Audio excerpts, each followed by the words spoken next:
Okay, the meeting will come to order. This is Finance Committee meeting of September 30th, 2020.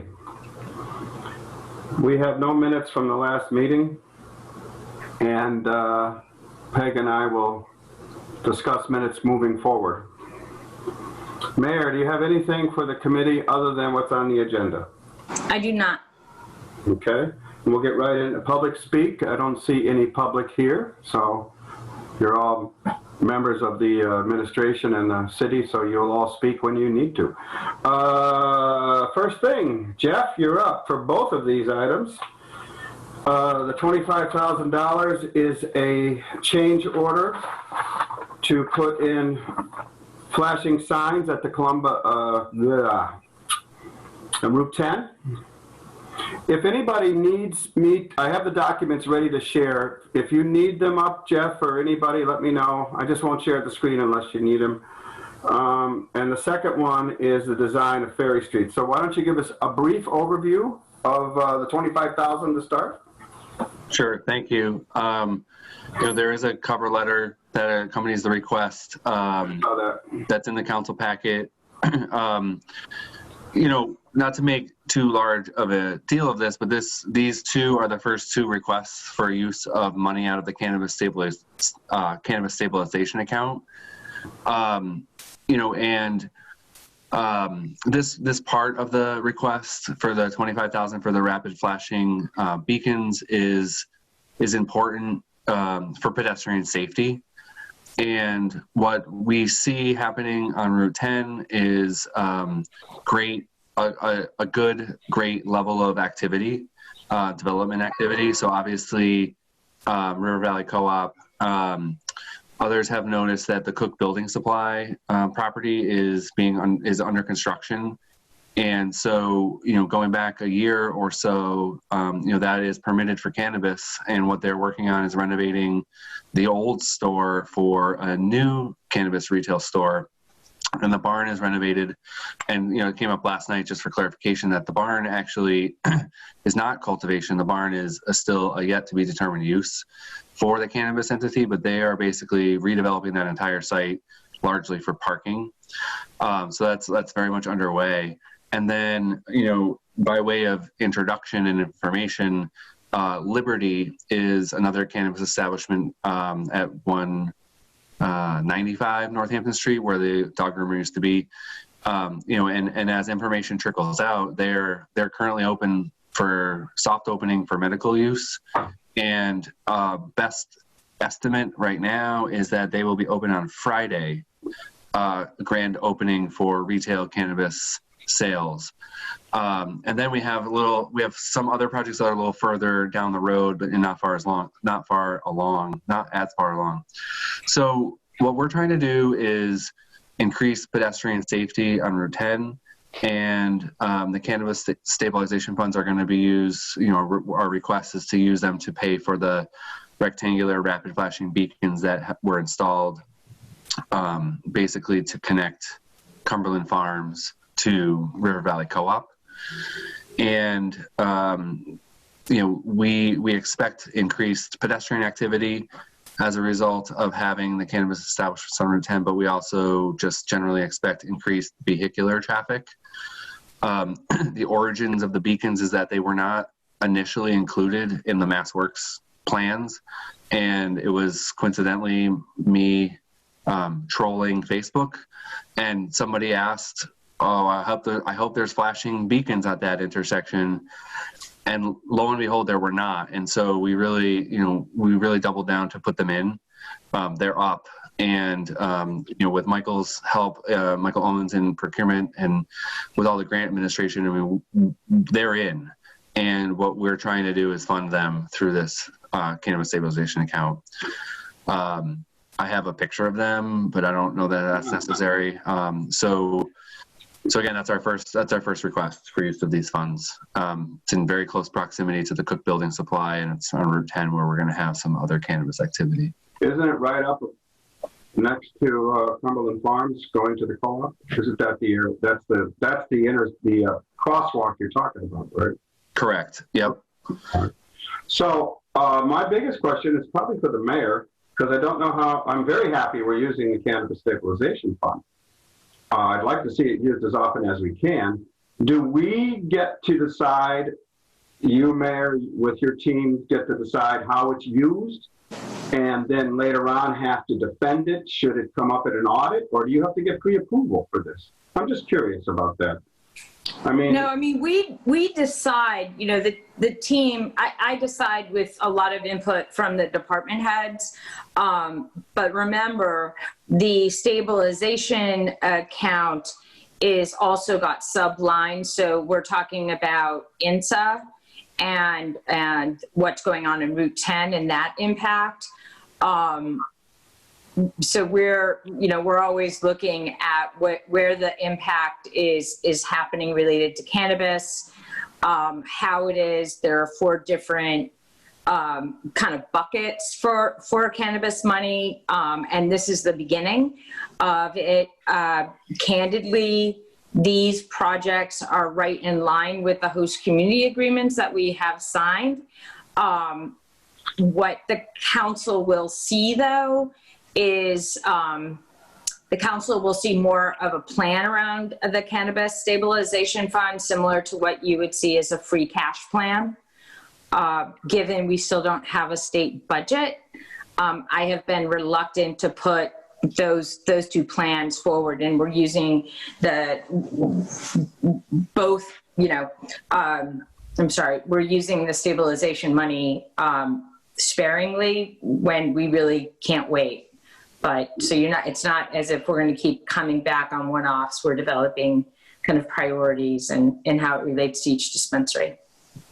my question was related to the fact that I'm not sure if the project has to be geographically located near. No, we have to show an impact, as far as traffic and safety, connecting. I think it's more than reasonable that Route 10 serves as an entrance to O'Neill Street that gets to the Mill District. And that traffic has increased. The pedestrian crosswalks in that area are few and far between, and they also aren't built for the increased traffic because of INSA. So it geographically doesn't have to be adjacent or touch, but there does need to be a reasonable connection between the use of the money and the host community agreement it comes with. So, INSA has had a lot of impact on traffic throughout the city. The Ferry application. Right. My last question is, Jeff, if I hear you right, we have Cook. Do we not have Tasty Top and a potential Cernak area also cannabis coming in? So that would be 4 on Route 10 with Liberty, Cook, the Tasty Top one, and is that correct? Yep, generally. So Cook Building Supply has secured a special permit, and that's why they're under construction. Mm-hmm. Liberty secured a special permit. They're ready to open. Then what we're seeing on the rest of Route 10 is an expectation that Cernak Buick is poised to propose retail, and then across the street at Tasty Top is similar proposed retail cultivation. We have executed host community agreements with obviously the Cook Building Supply folks and Liberty. So there are some funds coming in, associated with those too. So there is an ability to make the connection to those as well. And I'm only saying this for you for the future, but the impact of traffic when all 4 of those are running is huge. And I'm thinking that Route 10 may need some major improvement, like turning lanes and things like that, and more crosswalks. So just to put that in your head, that's just me. I want to open it up to Councilor Coniff and Councilor Gomez if they have any questions on this appropriation. I just have a comment maybe to Jeff. It wouldn't bring us to 4 on Route 10. The Cernak and Tasty Top is either or, but not both. Because of the way the ordinance is written, they can't be within X number of feet of one another. Is that a fair statement, Jeff? I have an answer. Let me put it this way. As the ordinance is currently written, they could not be across the street from one another. Correct. Okay. Now, I have another question. So in terms of the $25,000 for installation, Do we have a similar setup somewhere in the city with these kinds of rapid flashing beacons? Yeah, yep. And Diane and Greg are on the call. Yeah, Cottage Street is kind of the best example we have right now. There? Yeah, and that was part of our Complete Streets project. You know, it's a little casual, but I think that these rectangular rapid flashing beacons are they are the norm now, and we're really pushing them through on a lot of projects, and it really does enhance pedestrian safety. Greg, I don't know if you want to add to that at all. Yeah, I mean, we also just added them at Brewster, crossing Pleasant Street, and we'll have another one on Williston Avenue from the Shared Streets grant that funding we were able to secure. And are these, sorry, Dan, let me get them all out and then we can talk. Are these the kinds of things that we see farther down on Route 10 in front of Williston, where it's on either side of the street, and as a pedestrian you kind of initiate it, or does it just go on as you're walking? I see Diane shaking her head, yes. So does it just go on, or you hit a button? Anyone? I'm pretty sure these are the ones you hit the button for. Those are the ones we're typically putting in town, because the ones where they just go on can be a little testy. Just go running across the street. I can tell you that the ones on Park Street at Williston go on in a rainstorm with nobody there. Exactly. Whereas if you have to push the button, it's only if someone's physically there. So I think the ones on in Williston pick up motion of your vehicle coming down the roadway. Maybe they want that, but it's annoying. But okay. It is So annoying. The ones on the one here on that we're talking about this evening is just activated by push button. Okay, and is $25,000, that includes the beacons, the install? Who does the install? Do we have a contractor, or does DPW do the install? Who does the install? It is a change order, Peg. It's Gomes. Okay. Gomes Construction. They're the ones who put all the stuff in there already. Okay. That's Unless I'm wrong, I'm pretty sure. I love pedestrian safety wherever we can get it. And I think on the Ferry Street, we have some crosswalks. I don't know if they're included there, but certainly. we do have them for Ferry Street as part of that project. As part of the project already. Yep. Omar, do you have any questions on this one? Thank you, Mr. Chairman. The only question that I have is, this one is going to be power solar? Solar powered, you mean? Yeah, solar powered? No. Yeah. Yeah, is it going to? Anyone? Yes. Okay. And the other thing that I have to add is I think this is amazing, and I hope it happen in other streets too, like Parson, Ferry Street. I think this is amazing, and the money is especially for this. I think this is a great idea. Okay, then if there's no more discussion, I'll make a motion. Councilor Coniff, are you okay with that? Yep, go. I'll make a motion that the Finance Committee forward to the full council for approval $25,000 for pedestrian safety improvements on Route 10 as submitted by the planner. Second. Any further discussion? If not, Councilor Coniff. Aye. Councilor Riss says aye. This is up for public hearing next week, Jeff and everybody.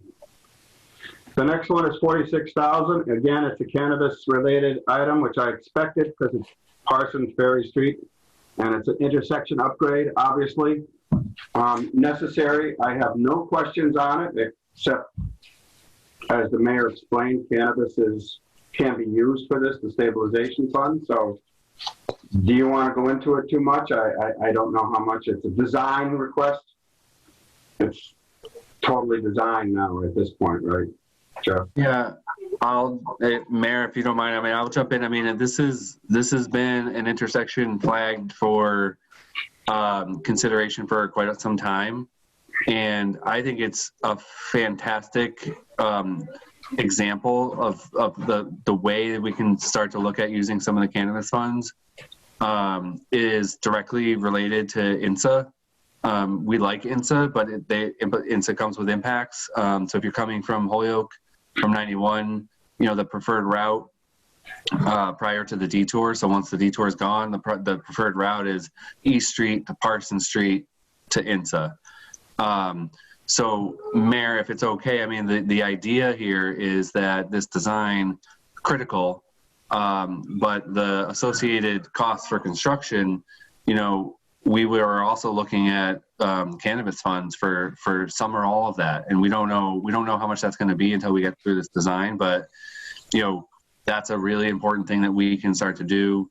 You know, I think people will have some reactions, like pave my street, but we have to be careful to make the reasonable connection, which in my 3 years here and living here and growing up here, I mean, like everyone has talked about that intersection as needing something, and this is like the grand opportunity to do it.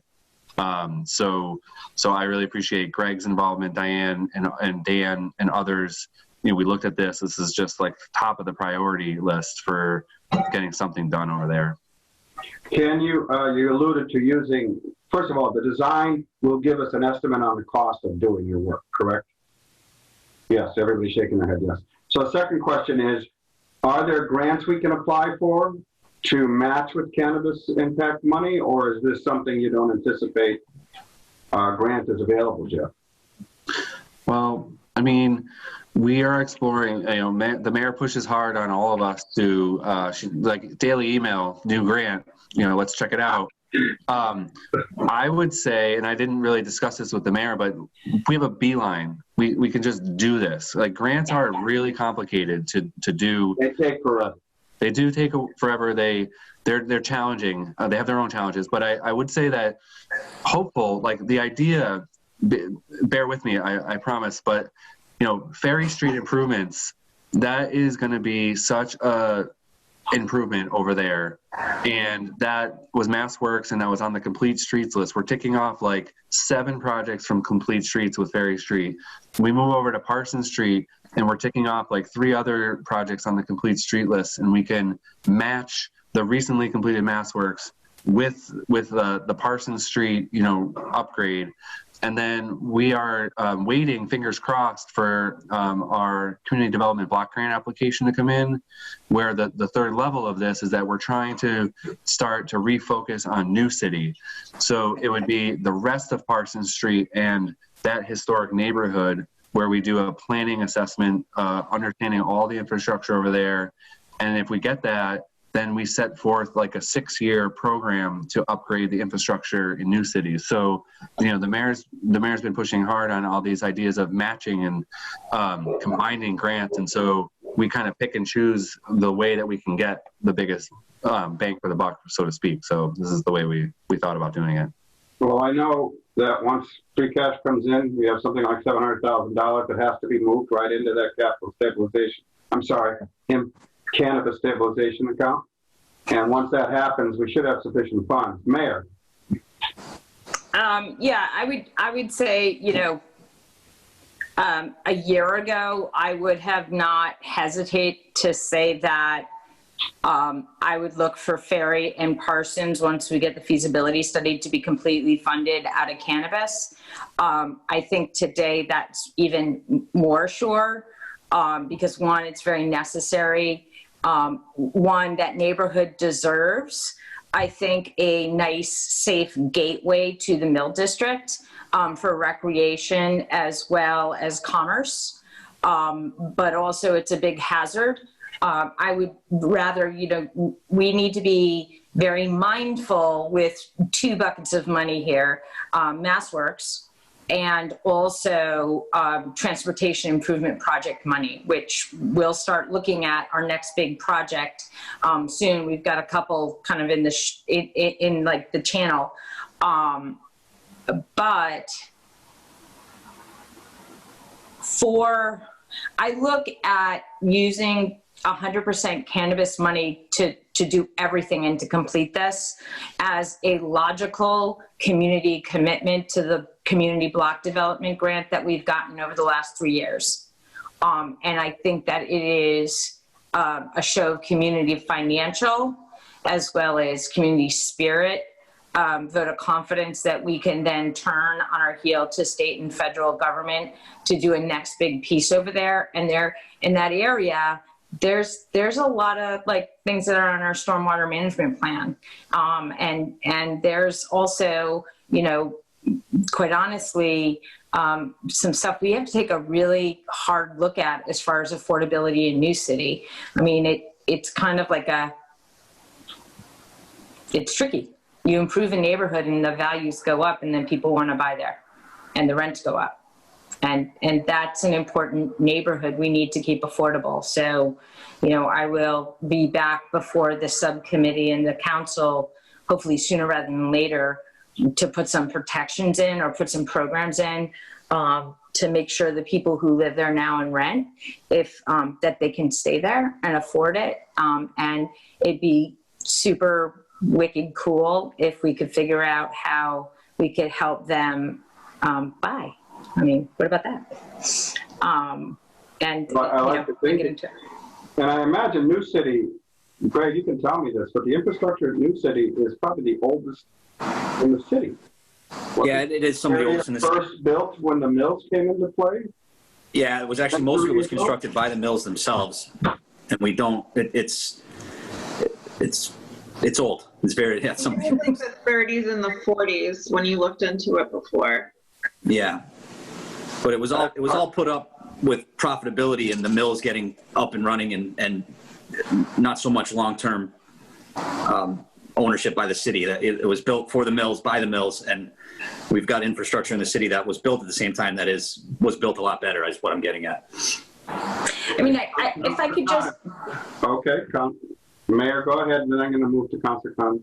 Yeah, absolutely. I would just, again, I mean, the two neighborhoods, and again, this is just kind of like the small steps going towards this. The two neighborhoods are absolutely vital to, you know, I was going to say keep affordable, to even make affordable, because those rents are getting stretched, would be New City and the New City on one side of the Mill District, and then Pleasant Green neighborhood on the other.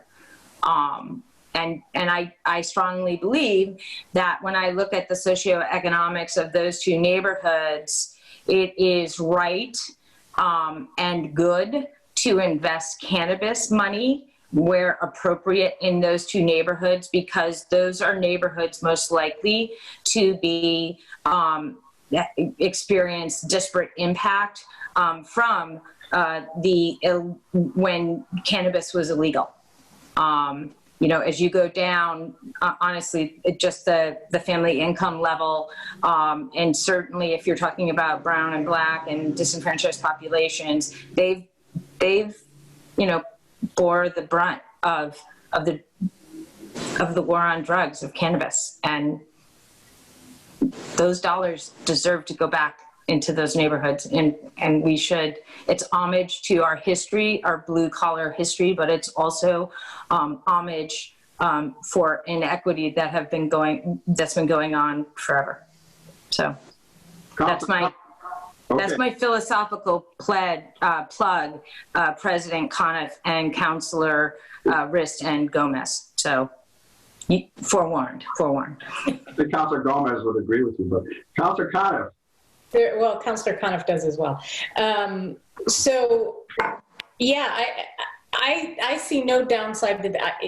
Everything you said, Mayor, is absolutely true and valid, and I endorse doing whatever we can to get those to be a little bit safer, a little bit more welcoming, if you will. So I have no questions other than, you know, let's make this happen. Councilor Gomez, anything to add? This is your precinct, I believe. Yes, you're right. And I'm so happy that the mayor and her team is putting effort, work, and seeing our community the way that she's seeing it. I have to say thank you, and I agree 100% with you. I think our community deserves the same. We don't want more. We want the same, and I think this is a good path to go in that way. Val, we have a little bit over 300 in cannabis stabilization right now, so this Total is, let me do some quick math, 46, 25, 71,000 coming off of it. Am I correct on the numbers? Yeah, it'll leave you 237, 106.20. And then you're going to be putting in another 722,000 very soon. Okay, so there's plenty of cash in there. Yes. Any other comments from staff or anything else from the counselors? Otherwise, I'll make a motion to send to the full council an appropriation of $46,000 for preliminary design services for the Parsons Ferry Street intersection upgrade. Second. Any further discussion? If not, Councilor Coniff? Aye. Dan Riss says aye. That's done. Diane, you're up, and I'm going to share the screen with the letter of the grant, if I can find it. Oh boy, they did this again. Oh, here it is.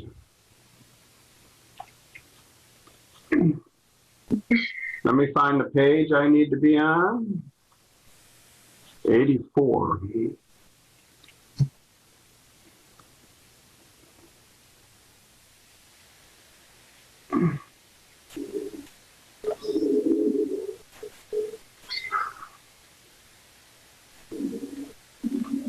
This is what we got from the state. Does everybody see this? Let me expand it a little bit more.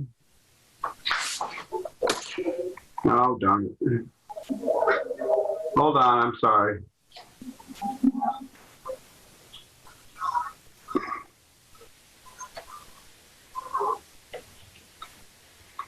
That's not the right one, I'm sorry. Here it is. So this is the MVP grant that we got, Diane. You want to explain how the 25% comes into play, the total cost of the project, and et cetera? Sure. So the total cost for the project is actually $234,630.72. The 175 is actually 75% of the amount, which is the amount that we're getting in grant money. We have to contribute 25% of that money from our city. So the allocation that we're requesting is for that 25%. And you had said that there might be some in-kind contribution, which would reduce that. Yes. Obviously, that money would return to the city. So, correct. What are those kinds of in-kind contributions, if you can tell us what those are? Yeah, so some of it is, part of the grant is doing some education and outreach with the community. So any of the community meetings that we take part in and get ready for and all that. Also some education related to, I think, with the school department, we may be doing a field trip to one of the locations and getting all that coordinating, and just any of the meetings that we're doing with the state related to the grant. Okay, I have no questions. This sounds great. Councilor Connor? Diane, at the end of this 225, whatever the number is, what is it that we will have? So we'll have designs, we'll have a master plan, and kind of a go-forward vision for Cherry Street, or specifically, what is the deliverable? So we're going to have, there's multiple pieces to it. So one of it is the Cherry Street outfall design and permitting for that. So we'll basically hopefully have bid documents ready to go for construction. This MVP program happens every year, so we're hoping to go for funding next year for the construction side of it, but the grant's only for 1 year, and that's what we can actually do in a year as far as designing a project like this. On top of that, there is a green infrastructure plan, which would give us, they're going to look at different city-owned properties around the city and see where we can possibly implement green infrastructure and just do conceptual plans for it, and that will include a committee that will consist of different people from the community to see where there's flooding issues, what they'd like to see, things like that. And also some ideas of, instead of maybe using catch basins and draining manholes everywhere around the city, using green infrastructure as opposed to that, and ways we could implement that. I'm sorry to interrupt. What would constitute green infrastructure? If not a catch basin, then what?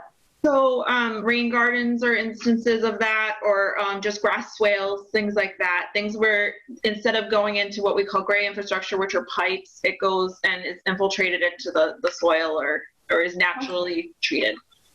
Oh, okay. Cool. Great. Thank you. Yep. Councilor Gomez? I don't have any question. Okay. Hey, I just thought of something. Oh, all right. Jeff, go ahead. Thanks. Sorry. I just wanted to add, this project and the idea of that block grant that was mentioned earlier for New City. I mean, in consultation with Greg and Diane and the mayor, I mean, these are projects that are intended to help take things off of the list, the integrated stormwater management list. So I think, there's been a keen eye towards figuring out what can be done to reduce that list. And this idea, the green master plan or like the assessments are really important, because without the assessments done, we can't even apply to fix them. So the idea is that we can do all these assessments and then have the baseline ready for applying for other funding to help, resolve or repair. That's how the state has really been pushing these, is come up with designs so you're ready and then come back for funding. And so it's kind of this pattern that we want to really, we're in it now, but we want to like stay in that pattern of design and then seek funding. And like Diane said, the MVP, it's repetitive. It appears to be well funded for as long as you can see in the future. So the master plan will serve us really well to keep looking at the next place to go. And I think that's just really important. So you alluded to something which is good. I wanted to ask Greg, this is part of we got a $20 million estimate of all the projects needed to improve our infrastructure and water and sewer. And this is a grant that starts us on the road to getting some of this done. So it's attached to that in some way. I think that's excellent. I just wanted to make sure that this is indeed one of the things that was targeted. Yes, it is. The Cherry Street outfall is mentioned in the IWRMP, and it's currently in a state of failure, and we need to get it resolved as soon as we can. So it's really great that Diane was able to get this together and Jeff to find the funding for this design, because it's a challenging fix because of the associated wetlands and just access to the outfall. So it's great to be able to knock it off this way. So this is an outfall that's in failure, which means it's not doing whatever it's designed to do. So we're looking at a year. Well, I don't know how long it'll take them to do the design once you're approved. And then you got to fix it, and you have to apply for grants for that. So we're looking at a year or more before this gets fixed. Is that a problem, or are we okay? Well, we'd certainly like to fix it faster, but this is financially the best way for us to do it. And ideally, getting the grant for this year should put us in a good position to get the funding for the action grant next year. Okay, good. And honestly, it hasn't failed enough for us to apply for emergency permitting for it either. I mean, it's failing, but that's important. That's important information, because when you say it's failing or it failed, I don't know what that means. It's failing, but it's failing over time and over storms, and we're keeping an eye on it. Craig, did I see your hand up? Yep. So Diane, do we know who's going to do the design? Have they been kind of allocated? Do we know? And does this have to go out to bid now for who's going to do this design? And my last question, once we get all of that squared away, how long do we anticipate before we get the end result design document? So we had Fuss and O'Neill help us put the whole package together. So we're asking them for a proposal at this moment. I think we have a draft proposal from them. So because it's a design project, we don't have to go through the same process we would with construction projects. We're getting the proposal in place so that once we get the funds allocated, and we have had the grant signed by the state. So once we get the allocation in place, we should be able to start work. And you think will it take Like, what are we going to tell Fuss and O'Neill? We want it done in 6 months, 8 months, 12 months? So the grant is by June 30th. So we have until June 30th to complete everything. Okay. And they don't get paid until it's done, so by June 30th. Okay, good. Good question, Peg. Any other questions? Councilor Gomez, anything from the staff? If not, I'll make a motion that the full council, that we send to the full council a $60,000 appropriation for 25% max of the MVP grant. Second. Any further discussion? If not, Councilor Coniff? Yeah, aye. And Councilor Riss says yes. So we're done with that. Now we're going to do just simple discussions. First, Val, I wanted to give you an opportunity to talk about this monthly fiscal report, but I just got it, so I didn't look at it much. So I'm thinking that, and I know it's a month, we get the August report in late September, and so they're always a month behind because you have to wait for all the information to come in. So I'm thinking next meeting, counselors will have a time to actually look at that and study it if they have questions. But if you want to, you did mention in the email that you thought revenues were where they should be and expenses are where they should be. Do you want to go into that a little bit? I'm not going to go into any detail because I haven't read them. Yeah, I mean, the local receipts are down, but the tax receipts have picked up this month and they've made up the difference. So we're actually, as far as total general fund, we're very slightly ahead of where we were last year percentage-wise in August. And of course, the percentages are relational to the budget. So the budget was different last year. And if we revise the budget to lower the debt, then these percentages will change a little. But we're actually in pretty good shape so far. We haven't seen any real drastic, even though there's no money from the park or, you know, some of the local receipts are down. We have other receipts that are up. So we're fine. So Councilor Coniff and Councilor Gomez, I didn't get a chance to look at them, but if you did and you want to ask any questions.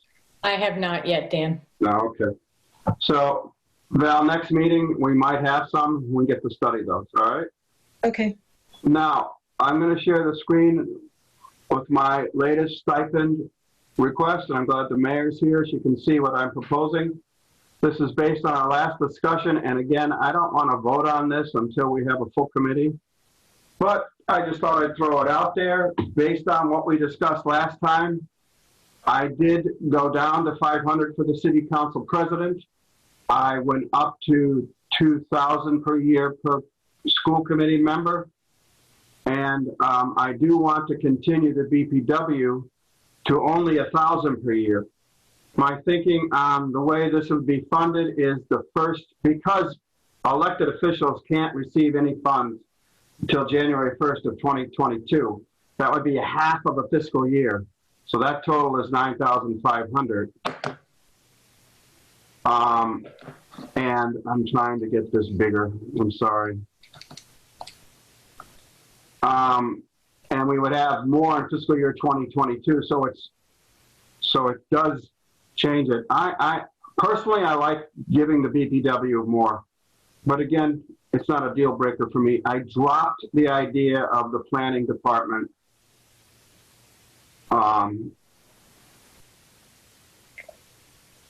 Et cetera. So that didn't help me. So I want to know what you think. Okay. Let me just look at this. Let me just look at this for a second, Dan. Okay, I'm trying to get my. It's fine. It's fine the way it is. Don't click on anything. No, I have to do with my monitor. I keep seeing all the. Okay. People. I got it. I fixed it. Okay. Okay. So the total amount. Go ahead. No, I got it. So school committee today gets $1,400 a year. That's and correct. so your proposal is $2,000 a year. That's a delta of up $3,600. BPW a year, whenever that happens. Yeah. Yeah. No, I get it. $300 a year currently for the BPW, and you want to go up to $1,000 a year, which would be $2,100 additional. And then planning and assessor, what are you going back to nothing there? I am not making, I'm basing that on the comments from the last meeting. Yeah. And I don't think we want to go there yet. Yep. I would, but I'm not feeling we should do that right now. Right. Well, I think I just feel like they're willing to volunteer. And my thinking on the BPW is it's been hard to keep members. And I'd love to hear the mayor's thoughts on this, because obviously it's a budget thing, but also giving them something for the massive amount of responsibility they have means something to me. Yep. I think $300 a year is nothing. So. Yep. So from what I recollect from our last conversation, the question mark is where we will sit in 2022 financially. I think we would like to give everyone a bunch of money. I think that would be awesome. But we're not sure yet where we're going to sit. And I think that was part of the reason to back off of planning, assessor, and whatever else we had. As far as the BPW, I'm on the fence on that one. We can leave it in for now, but I am on the fence a little bit. And it's not because none of this is because I don't think people deserve it. People absolutely deserve it. It's just, we need to be very conscientious about how we're going to spend money in the distant unknown in terms of how we're going to be. And as I have said numerous occasions, I think the CEO of this company deserves more money, and whoever that ends up being in 2022, that is the thing that is the most important from where I sit on all of this. So as we move through this, we'll just have to figure out, what numbers make the most sense. But that's where my consideration is. I am keenly nervous about a 4-year mayor and recruiting people who want to campaign for that position at a $75,000 salary. So that's really my impetus behind this. So those are my thoughts, and I will now stop talking. Well, just so everybody understands, anybody watching, we must decide by December 31st any elected official changes. So the mayor, the city council president, and the school committee is a yay or nay now. We could put off, I was going to say we could write an ordinance for the BPW, and in the ordinance beginning July 1st, 2022, that's when it would start. And an ordinance can always be changed in the future. I just wanted to, that's just my thinking. It doesn't even have to be in there. But the elected officials, I think, I'm on board with you. There's two that I really, really want to do. The mayor's position and the city council president. School committee, I think, as Councilor Gomez said, they deserve it. So I think we should do all of those at least. And that's a $19,000 increase over 2 years, 2 fiscal years, without the BPW. Then Dan, I would like to make kind of a formal request of you and this committee that we absolutely separate these things from, let's put the elected officials in a separate proposal from committees and boards, because we have very few meetings left.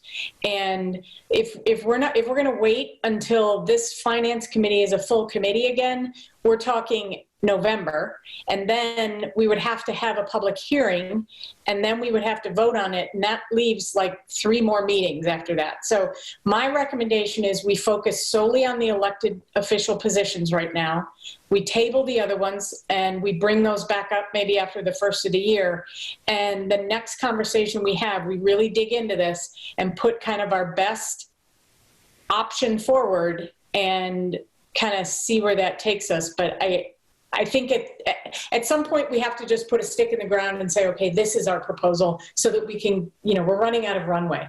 I think you're totally right. I'm now realizing we can write an ordinance for any of the committees at any time. There is no charter restriction on when they can have their fees changed. Right. Councilor Gomez, I'd be curious what you think of this. Thank you, Mr. Chairman. I agree 100% with Councilor Coniff. I think we should separate the two groups, like the mayors, the city council, and school committee members, and BPW and planning board in the different meetings. I agree 100% with Councilor Coniff. I think it's really important to review the salary of the mayor. I agree with her. If we want more candidates to apply for the position of the mayor, we should give them the option, their better salary, because being mayor for 4 years and $75,000 definitely is really low. And I agree with you. I think the president council should be part of the discussion too. I know our president now being so busy with us, and not just us, with everything what happened in the city, is another full time just for $4,000 a year that we apply, and we know it's only for $4,000 a year. But definitely the president of the council deserves a little extra, because that particular council works a lot more than any other councilor at the councils, at the city council. But I agree 100%. I think we should separate the elected officials with the other committees. And I just wanted, for clarification, at the last meeting when I was talking about the school committee, I was really asking for an increase of their salary. I was trying to compare their jobs and what they got beside the BPW. The first proposal was $3,000 for BPW, and my comparison was like, why are we going to give them so much money if the school committee have a lot of stuff to do, and they have to deal with a 17 million budget, and it was trying to compare both, and I think it was unfair for the school committee members. They do a really good job and dealing with a lot of stuff, and I'm not saying the BPW is not doing a good job. I agree 100% with Councilor Coniff. I think everybody deserves a lot of money, and sadly we don't have it. But I 100% agree with her that BPW, planning board, school committee, they deserve the money. But we have to be realistic. And the other thing is how much money we're going to have at the end of the year, or how much money we're going to get next year. So I think it's really important that we have to view each individual cases, because we don't know what's happening in the future either with the money. Well, everything you said to me made me realize that the school committee should get an increase this time around, because it's been a while. They need to attract members, and it's only really $3,600 over the term, over 2 years. $2,000 a year is half of what the council gets, so I'm very willing to do that. It's not a deal breaker for me, but I think they should get something. What I'll do for the next meeting is prepare the ordinances, which is merely amending them with all of these figures in them. It'll be 3 ordinances, one for the mayor, one for the city council president, and the school committee. And those ordinances are what we would vote on. We will eliminate any action on the committees because, again, they don't need to be done by December. And if we approve those ordinances at the next finance committee meeting, I'll ask for, I'll actually put them on for a public hearing once we determine when that next meeting will be, which I'm not sure what that is, and we'll think about it. I think it's going to have to, we may have a meeting, what is October 7th? We may have a meeting on the 14th, depending on what's coming, but it will not be for this. Again, I'd like to have a full committee. I'd like to ask you, President Coniff, do you feel that we could do this with a 2 vote from the Finance Committee, or do you agree with me that a full committee would be better?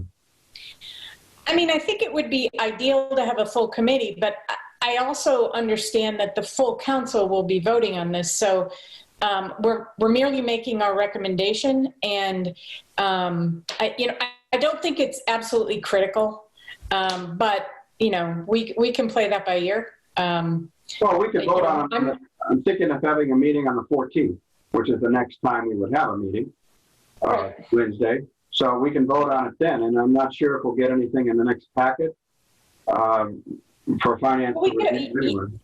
So yeah, I mean, let's do that then. All right, because Councilor Gomez is also here. He's been understanding all this. So next meeting, I'll try to prepare the ordinances through Barbara, get those ordinances up and have them ready to go. And on the October 7th council meeting, I'll set public hearings for the first meeting in November.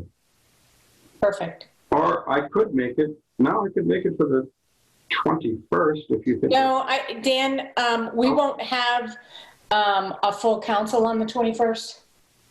Oh, I see what you're saying. Okay. Then Not, you know.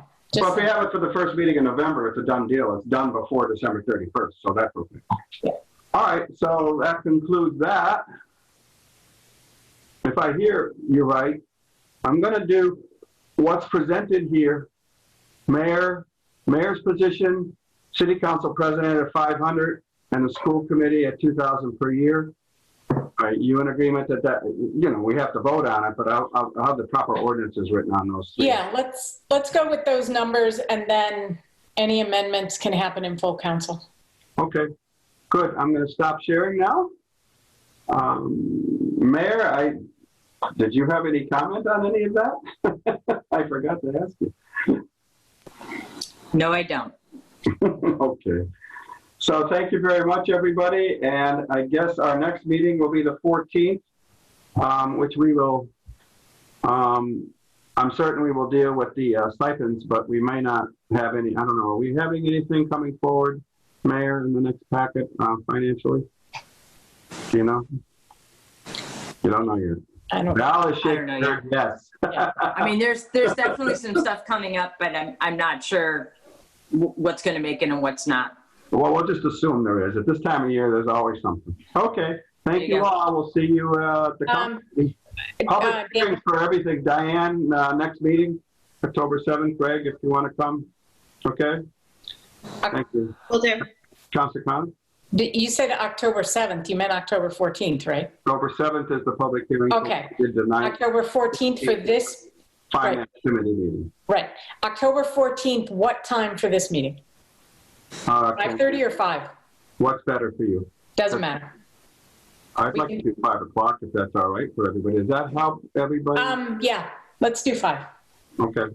So you can set that up on Zoom at 5 o'clock. All Okay. right. Thank you Motion to all. adjourn. We are adjourned.